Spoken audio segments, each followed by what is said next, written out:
Good morning सर्वांना. तुमचा दिवस सुखाचा जावो, आनंदी जावो. तर मी इथे चहा करायला ठेवलं. सकाळ सकाळी चहा पिल्याशिवाय फ्रेश वाटतच नाही, त्यामुळे चहा ठेवला. चहा ठेवून थोडंसं बाहेर फेरफटका मारून येऊया म्हटलं. थोडंसं बाल्कनीमध्ये झाडांना पाणी वगैरे दिलं होतं सकाळी उठून.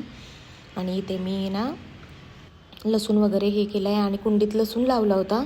तो चांगला आलेला आहे लसूण. तुळस वगैरे छान आलेली आहे. नंतर चहा वगैरे घेतला आणि त्यानंतर डायरेक्ट स्वयंपाकाला लागले आंघोळ वगैरे करून.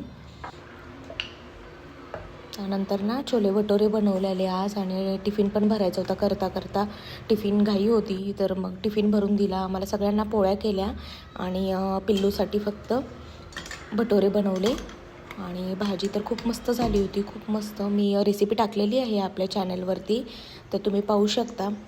आणि पिल्लूला ताट वाढून दिलं. असं ताट वाढलं की असं मस्त खायची इच्छा होते.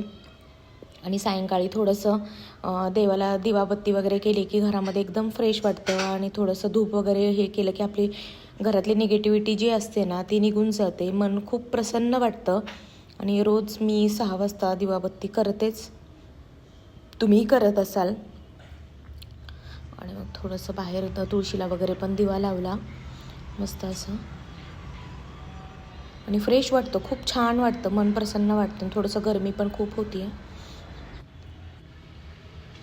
त्यात खूप गरमी होती आहे ना, त्यामुळे बाहेर छान असं हवा सुटलेली आहे, त्यामुळे बाहेर फिरायला आली.